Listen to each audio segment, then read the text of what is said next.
Слава Украине, привет всем от Полонского. Ну что, ребятки, пришли к вечерним новостям.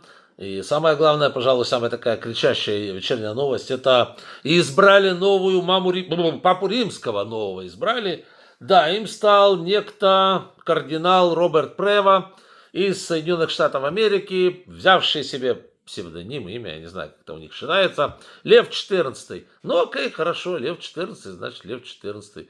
Хай себе будет. Я скажу одно. Да, интересно, что о нем известно. Родился в Чикаго, монах черт из каких годов. Вот, что интересно, что большую часть своей жизни он прожил в республике Перу, где он был кардиналом там, на различных должностях и так далее. То есть, по сути дела, это первый кардинал из Соединенных Штатов Америки, но не первый скажем так, кардинал, папа, но не первый папа римский из Латинской Америки, потому что все-таки большую часть жизни сознательно он прожил именно в Перу. Перу. Как правильно? Подскажите, пожалуйста. Все, что я могу сказать по поводу нового Папы Римского, ну, слава богу, хотя бы не Трамп. То, что это не Трамп, я уже понял по одной примете.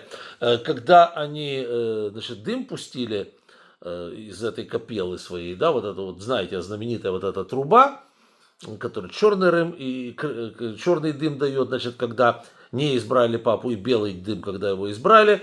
Ну, оранжевого дыма не было. Уже хорошо, слава богу, все. Да, интересно, тут я, значит, посмотрел, попалось мне на глаза одно видео из процветающей России, из благополучной Россиюшки. Мы знаем все, что Россия – это образец благополучия и счастливой жизни. Там живут сейчас счастливые ватопитеки и скрипозавры, которые, значит, каждый день молятся на портрет Вовы Путина, сидя на унитазе, а он у них там, естественно, прибит к стенке. И вот читают молитвы во здравие своего главаря, который должен, значит, ими править вечно.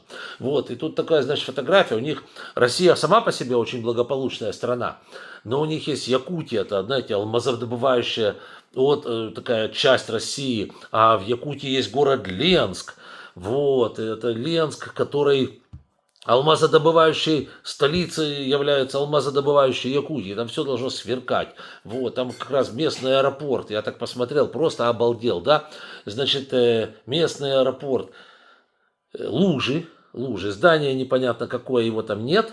Вот, и, значит, вот эти вот пассажиры, вот эти скрипозавры и ватопитеки, они идут, значит, по направлению к замечательному новому самолету Боингу Ан-24, возрастом лет 45-80, непонятно сколько, вот, древний такой самолет, они идут туда по поддонам деревянным.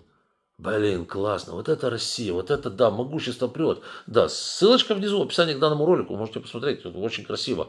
Такое, знаете, символизирует Россию. Да, то есть, значит, у них миллиарды долларов, по идее, потенциально где-то, потому что там везде алмазы, все на алмазах, да и небо тоже в алмазах. Вот, но они ходят по уши в дерьме. Ну, типично для сегодняшней России, ничего абсолютно нет нового. Трамп назвал историческими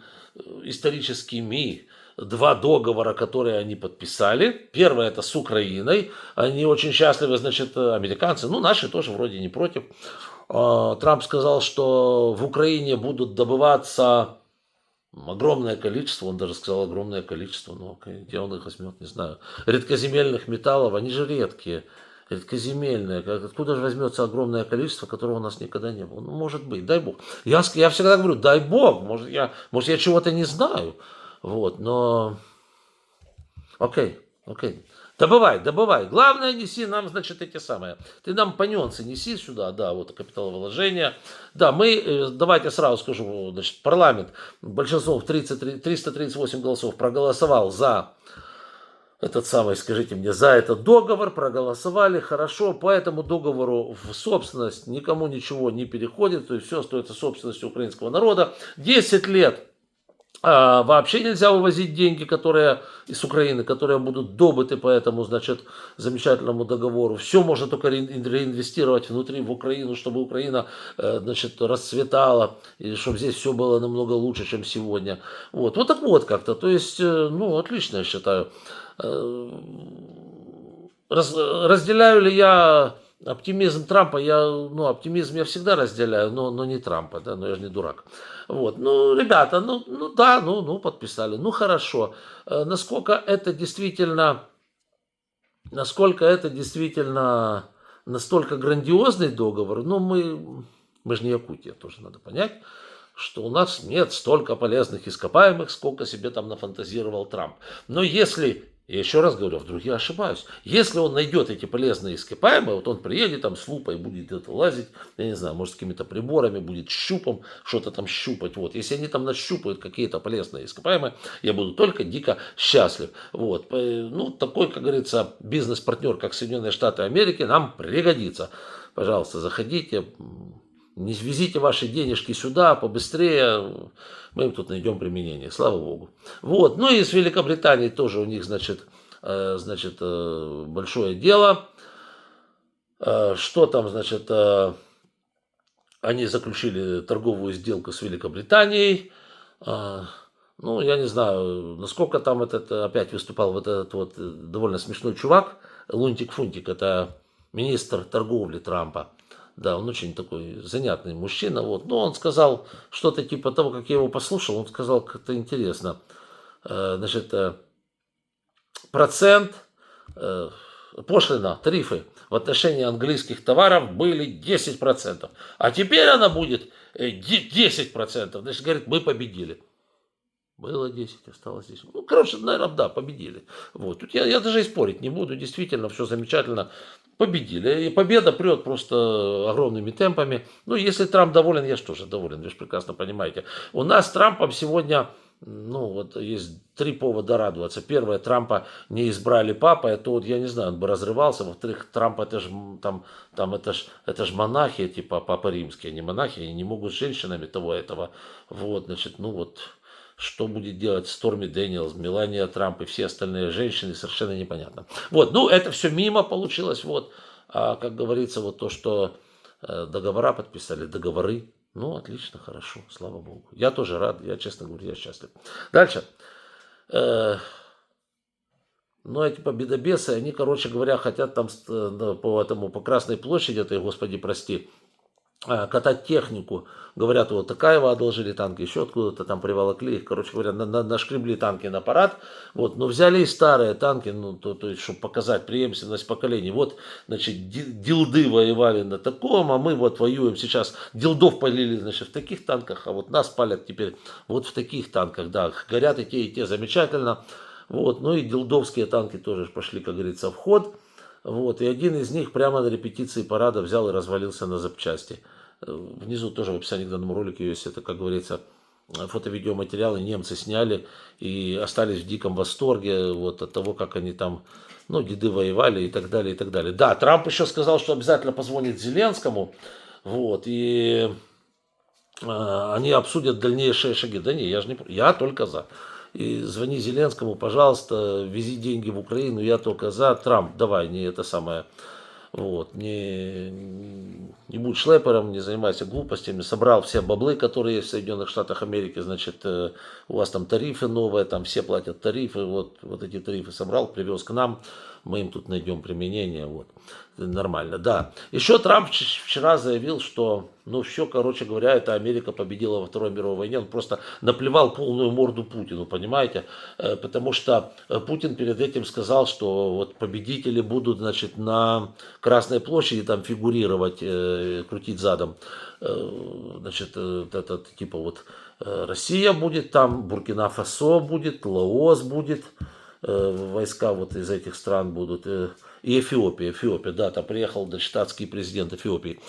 Значит, ну я ж таки понял, что, наверное, Берлин брали русские, значит, ну, слева заходили русские, справа заходили эфиопы, а посередине атаковала буркино-фасойская конница на верблюдах. Вот. А теперь Трамп говорит, что, значит, это победу одержали американцы, и вообще львиная доля победы на американцах, вот, и у Путина сейчас, знаете, наступает такой когнитивный диссонанс, поэтому ему как-то нужно, с одной стороны, Трампу уж подыгрывать, потому что, ну, как бы ж так, да, вот, а с другой стороны, Трамп ему просто наплевал прямо в самые дилды, в деды, которые воевали, и вот теперь надо между этим всем как-то искать компромисс, особенно учитывая, что у Путина, который родился в 1952 году, папа погиб в 42-м, да, то есть вот как-то это все непорочное зачатие. Кстати, вот если так получается, то Путина надо было избирать папом римским, да, попом римским, а они избрали неизвестно кого. Вот. Ну, еще один такой момент, это Россия и США обсуждают возможность возобновления поставок российского газа в Европу. Но я хотел бы посмотреть, как это будет выглядеть. С одной стороны. С другой стороны, Европа одновременно рассматривает полный отказ от российского газа уже в 26-27 годах. Вот это будет скорее, мне кажется. Вот, поэтому, ну, может, какой-то там и будет, они через турецкий поток этот газ загонять туда, но не серьезно. Дальше. Самая интересная новость, это, конечно, завтрашнее отключение на России мобильного интернета, говорят, не будет по всей европейской территории России. Вот. Ну и говорят, что даже не будет и то ли полностью, то ли частично мобильной связи. Ну это вообще аут и позорище редкое. Представляете, на 4-й год войны, то, что они кричали «Киев за 3 дня», денацификация, что там еще было? Демилитаризация, что-то бредятина вся вот это вот. Они дошли до того, что они не контролируют свои границы, они не контролируют свое воздушное пространство от украинских дронов. В результате им надо отключать абсолютно все.